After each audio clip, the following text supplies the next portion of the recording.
So, hello everyone. Thank you for joining my talk.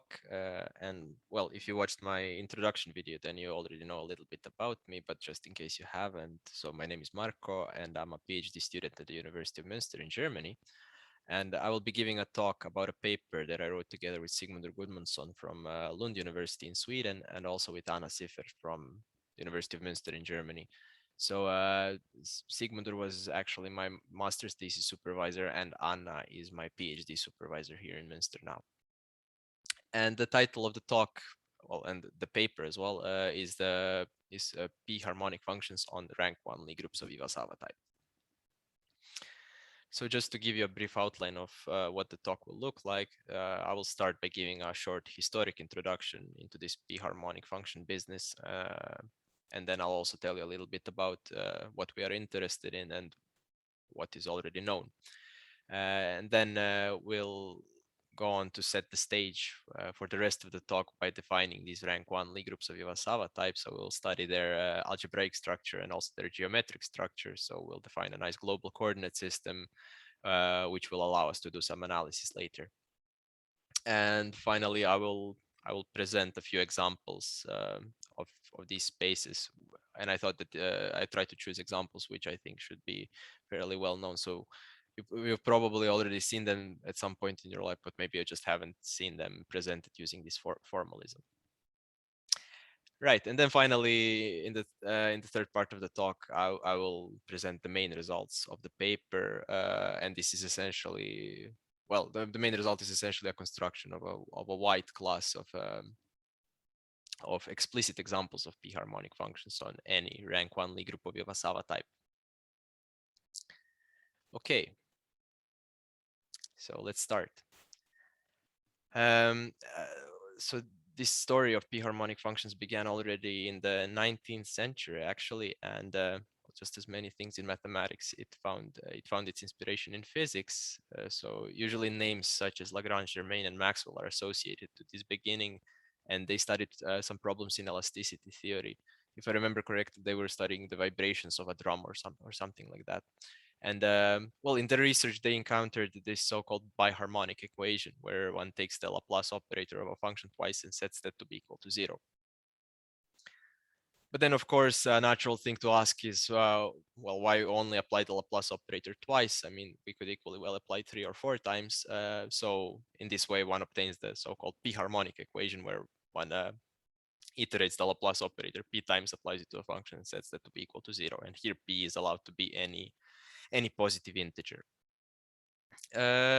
Well, okay, and the work in this field was pioneered by an Italian mathematician called Almanzi already at the end of the 19th century, and he, well, in his research, he obtained some nice results about these functions. So in particular, one of the results is that a function on Rn is p-Harmonic if and only if it can be expanded into a sum of this form, where phi k are harmonic. So in some sense, if you can express it as a certain sum of which also contains harmonic functions, right?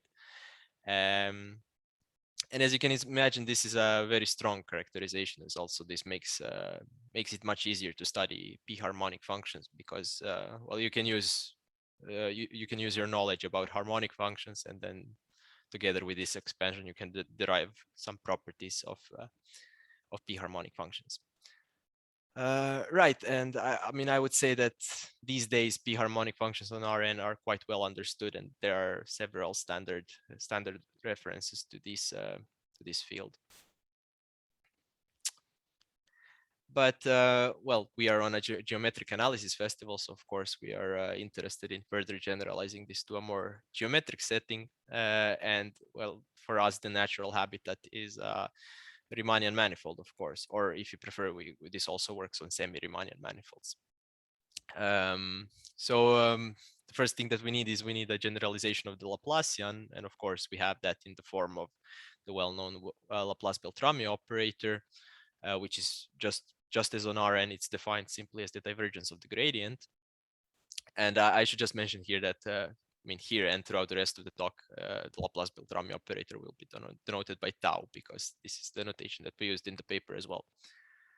Right, and as you know, I mean, there are many expressions for these Laplace-Beltrami operators. I mean, usually you need a nicer expression if you want to do some explicit calculations. So one example is this expression in terms of a local orthonormal frame, which is the one that we'll be using later. But of course, you also have coordinate expressions and all that.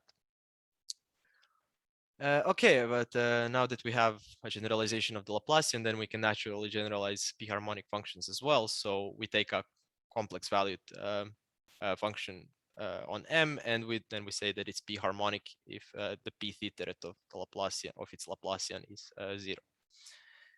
And I should just mention here that we're working with complex valued functions, well, the Laplace-Beltrami operator is defined on complex valued functions by simply requiring it to be complex linear. And in view of this, well, working with complex valued functions is not really any generalization compared to working with just real valued functions, because a complex valued function is then p-harmonic if and only if its real and imaginary part are p-harmonic. But it's often the case that if you allow for complex valued functions, then the formulas for your p-harmonic functions, if you want to write down an explicit formula for your p-harmonic function, then the formula becomes much simpler if you write it over the complex field rather than writing it as two functions over the real field. So this is mostly a matter of convenience. And okay, I should just mention here that sometimes these functions, these p-harmonic functions, are sometimes also called polyharmonic functions of order p. So if you heard the word polyharmonic somewhere, polyharmonic function, then this is sort of the same thing. Right. And well, you may have noticed already that, for example, if you take a function that is harmonic, so such that tau of phi is equal to 0, then of course it is p-harmonic for any order p. And in some sense, we would like to eliminate those cases. I mean, those are not really interesting examples of p-harmonic functions, right? So we would like to really capture the essence of having to apply the Laplace-Beltrami operator p times to a function to get it to become 0. So what we also do is we require the p minus first iterate to be not identically 0, and in this case, the function is said to be proper p-harmonic. And well, just for the simplicity of speech, usually I will just say p-harmonic, but what I'll mean is proper p-harmonic throughout the talk.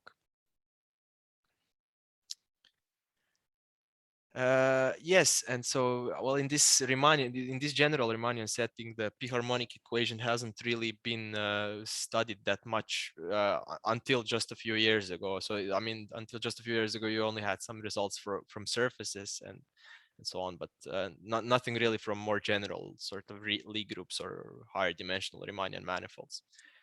And this changed in the recent years, and in fact, people started becoming interested in constructing explicit examples of p-harmonic functions. Well, I mean, this is of course a fun thing to do, but it's also a useful thing to do because it really gives you an insight on how these functions look like and how they behave, right?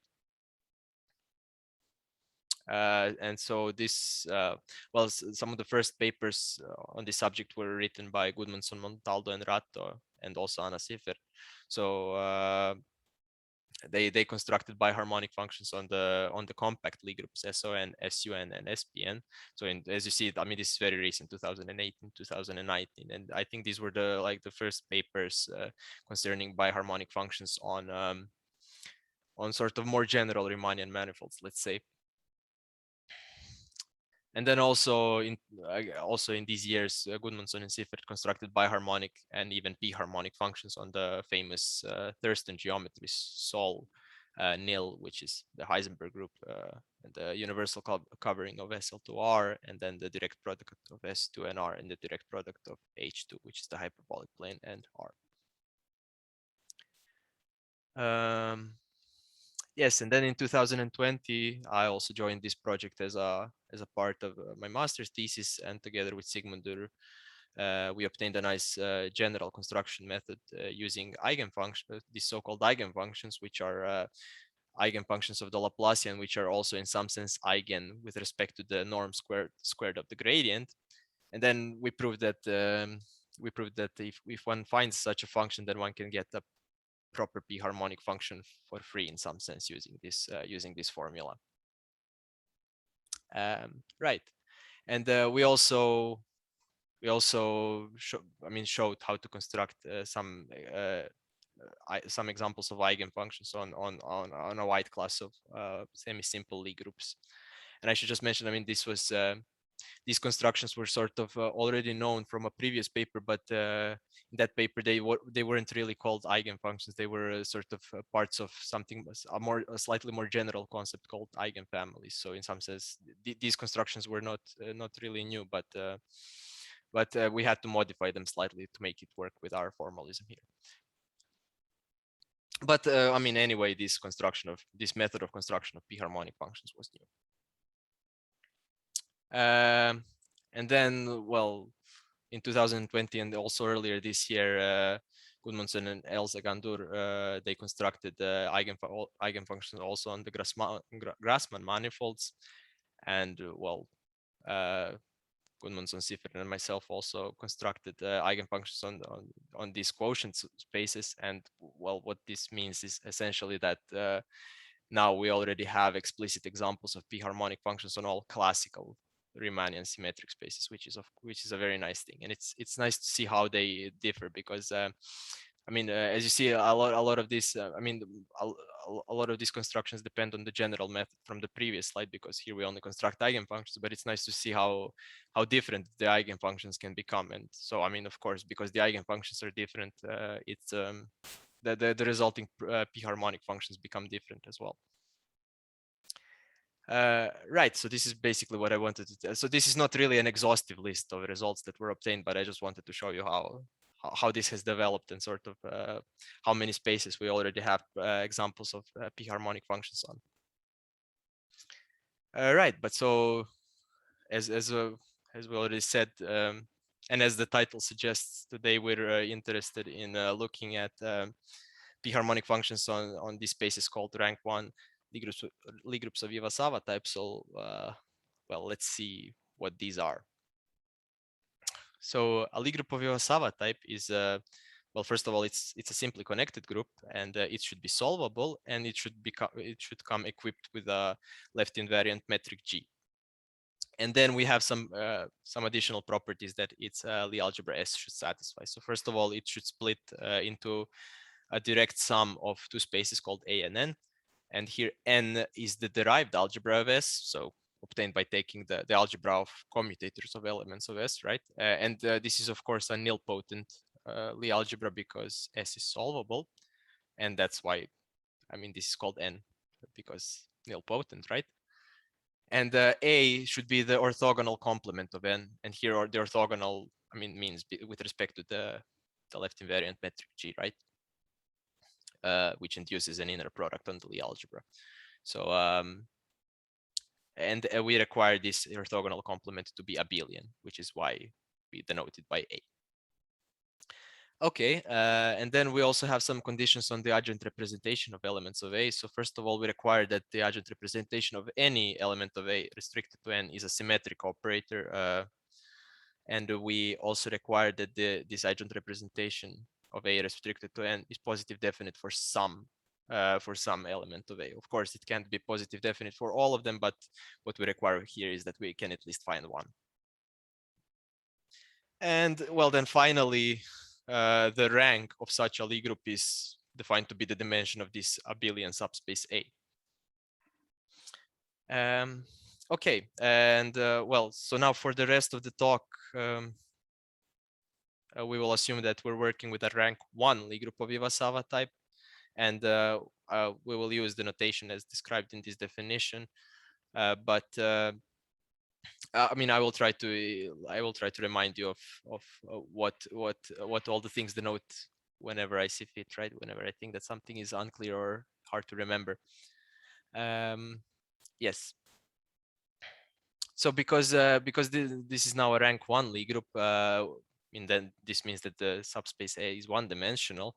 Then if we look at properties 2 and 3, that this means that essentially there is a unique element of A which has unit length, and such that the adjoint representation restricted to n is positive, definite, and symmetric.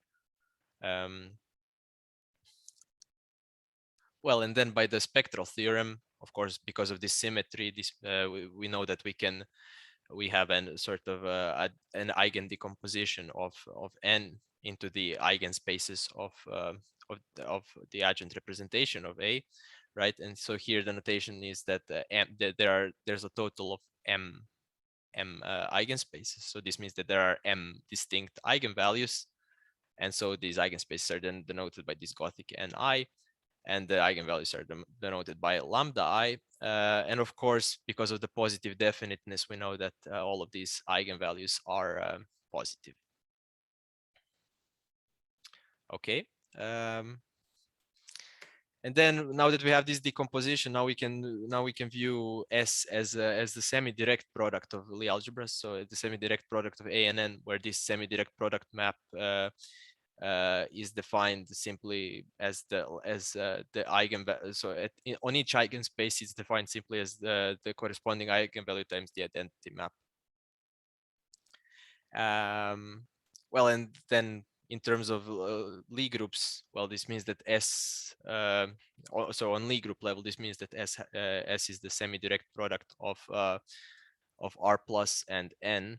And here, okay, here we choose to model this one-dimensional abelian Lie algebra as the, I mean, the group, the simply connected group associated with this algebra is here modeled as the group of positive real numbers equipped with multiplication. And we also know that there's a unique simply connected nilpotent group associated to N, and this is denoted by big N. And then this semi-direct product map mu is defined as follows. So for each positive real number, it gives you an automorphism of the nilpotent group N. And because N is nilpotent, we know that the exponential mapping of N is a diffeomorphism. So it suffices to specify how mu of t operates on the exponential map in some sense. And here it operates as shown here, where this x1 up to xm are sort of the projections of x onto each of the eigenspaces. So this x1 plus x plus up to xm is the decomposition of the element x, where each of these xi's belongs to the corresponding eigenspace ni. Right, and just in case you're not really familiar with semi-direct products, so I won't go in depth about semi-direct product, but I thought at least for this on this group level, what this means, what this semi-direct product means is that you take, so topologically you take just the direct product of R plus and N, and then as far as the group structure goes, it becomes skewed. So it becomes skewed by this mapping mu. So if you multiply two elements, sort of tx and sy, so t here is in R plus and x is in n, and so s is in R plus and y is in n. And if you multiply, then this means that on the first factor you keep your usual multiplication, which in this case is just the multiplication of real numbers, because that's how we're modeling the first factor.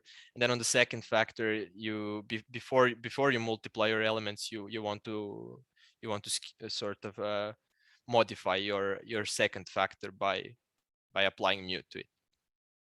And then this times here denotes the usual operation on n. But well, this is not going to be all too important throughout the talk, but I thought I'd at least mention it so that you know. It's important when you do calculations, but most of the calculations will be omitted, of course. So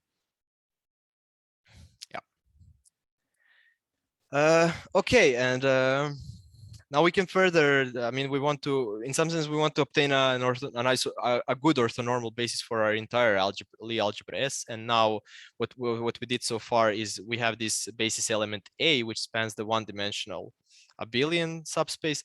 And then as far as n is concerned, so far we only decomposed it into the eigenspaces. So now what we do is for each of those eigenspaces, we fix an orthonormal basis, and this can be chosen arbitrarily, sort of. And just a word about notation. So in general, whenever you see, so the upper index will generally denote, index the, will count the eigenspaces, and the lower index will count within that eigenspace. So here, for example, this xij means that, well, we're taking the ith eigenspace, and then within that eigenspace, we're taking the jth basis element. So of course, for each of the eigenspaces, there are going to be ni basis vectors, because that's the dimension of the eigenspace. Right, and now basically what we did with this is now we have a basis for the entire algebra, for the entire Lie algebra S, and in particular also for the entire Lie algebra N.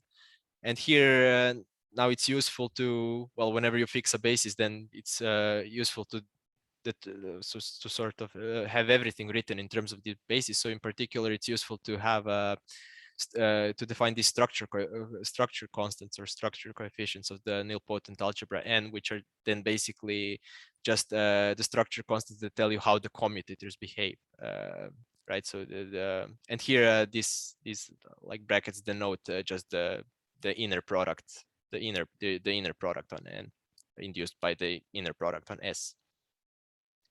So this basically tells you, this constant then basically tell you how to calculate the commutators on N. Yes, and so now one thing to notice, I mean, the properties of these structure constants become quite important when you start doing this, when you start doing calculations on these Lie groups. Well, you will see a little bit about that later, but we won't go too much into detail. But just to show you a property, or how one can derive properties of the structure constant. So first, one can notice that because this adjoint representation of A is a derivation, right? So that's just the, yeah, that's, I mean, that's well known. Then if we apply it to a if you apply add A to a commutator of two basis elements, then what we see is that either, well, we get sort of this, some sort of an eigenvalue equation. So either this commutator has to be an eigenvector of add A with this eigenvalue lambda I plus lambda k, or otherwise these two guys have to commute.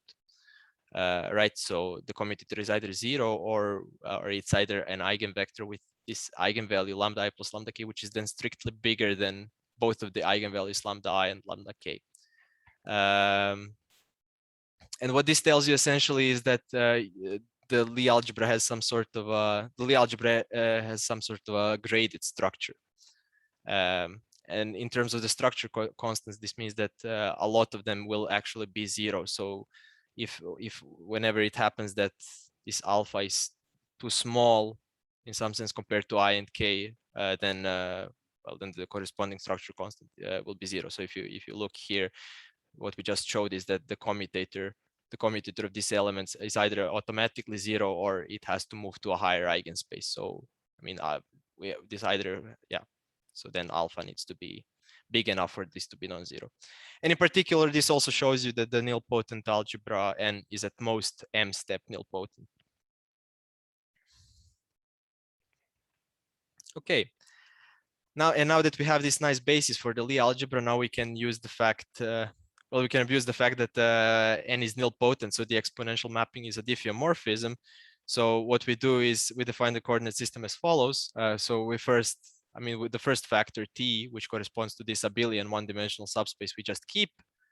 And for the second factor, so for this element of the Lie group N, we can just use the exponential map, well, to express any element of N in terms of the elements of the Lie algebra, and those elements of the Lie algebra we now know how to decompose in terms of a basis, right? Because we chose an orthonormal basis.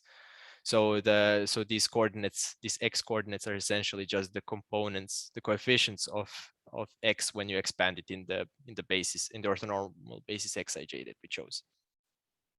And this gives us a nice global coordinate system on our Lie group S. Right, and well, I mean, as you expect, we'll be interested in calculating the Laplace Beltrami operator, and as I already hinted before, here it's nice to use well, it's nice to use the expression for the Laplace-Beltrami operator in terms of a local orthonormal frame, or in this case, it's even a global orthonormal frame. So what we do is we express our left invariant vector fields A and Xij in terms of this coordinate system. Well, and as you see here, the formula for A is quite simple, but the formula for Xij becomes quite complicated very quickly. And I mean, the nasty thing is here that it depends on both T and X. And here, this p I alpha j beta, they are just some polynomials which can be completely constructed from if you know the structure coefficient. So I decided not to. You can. I mean, we have a sort of an explicit formula for these polynomials, but I decided to not display it here because I don't think it gives any additional insight. So what you should know is that these polynomials are of degree less than m, and they depend only on the structure coefficients. These structure coefficients A. And well, I mean, these formulas. Well, how do these polynomials appear? In some sense, this comes as a consequence of the Baker-Campbell-Hausdorff formula, because when you try to when you do the calculation for these left invariant vector fields, then as you know, I mean, you're gonna have to push forward by left translations, and when you do that, you're going to have to at some point calculate the product of two exponentials, or the product of two exponentials on n, and then you use this Baker-Campbell-Hausdorff formula to see the first order term, and this involves these polynomials. But again, I won't go too much into detail about this. It's not all too important right now. Right, and then we also, as you remember, we need some covariant derivatives to calculate the Laplace-Beltrami operator. So first we see that the integral curves of A are actually geodesics, and then we also see that covariant derivatives of Xij satisfy something like this. So here they actually only depend on T, which is nice. And now if you combine all of this and plug it into the general expression for the Laplace-Beltrami operator, we get the following. So you see, here we have this first simple part that depends only on the coordinate t, and here I should mention that this constant n is in some sense the weighted dimension of the Lie algebra n, so it's obtained by multiplying the dimension of each eigenspace by the corresponding eigenvalue and summing them up. So it shouldn't be confused with the actual dimension of n. But again, I'll try to remind you of this fact as we go along. And then so this t part is nice in the sense that if you start with a function that only depends on t, then and you apply the Laplace-Beltrami operator to it, then you also end up with something that depends only on t. But then if you look at this x part, sort of these x derivatives, this is quite nasty. Because I mean, here you get some dependence of t. So even if you start with a function that only depends on x, you're gonna end up with something that also depends on t. And then there are also these polynomials. So in general, this looks quite scary, but as we'll see later, it's well, for us, it's not really a problem. We can get around this. But another thing, I mean, I think to notice here at least is that there are no mixed derivatives. So when you look at, there are no mixed derivatives with respect to t and x. So at least that's a nice thing here. Right, and well, okay, but then the natural thing to ask is, does this formula at least simplify in some specific cases? And the answer is yes. And here it turns out that well, the amount of simplification you can do depends on the amount of eigenspaces you have. So in particular, if you only have one eigenspace, so let's say if you have a function that depends only on the x1 variables, so this means that we're only taking the x variables x11, x12 up to xn1, so only the variables that correspond to the first eigenspace, then actually the Laplace-Beltrami operator has a very, very simple formula. So you get this t to the power of lambda 1 from the first eigenspace, and you just get the usual Euclidean Laplacian in the x1 variables. So you just take the second derivative with respect to each one of them and sum up over them. So in this case, it's very simple. But already, if you start introducing variables from the second eigenspace, things get harder. So of course, you still have this term, this term that we had in the previous formula, and you also of course get a corresponding term for the second eigenspace, but you also get some, well, you see here you get some mixed derivatives with respect to the variables from the first and the second eigenspace, and then you also get another additional term, another additional second order term in the x2 variables. And here, so these structure constants only start appearing once you have two eigenspaces, because as you remember, we said that let's go back. We said that the structure constant is 0 whenever alpha is smaller or equal to I and k. And of course, if you only have one eigenspace, then alpha can never be bigger, right? So you need at least two eigenspaces for these structure constants to sort of start taking effect.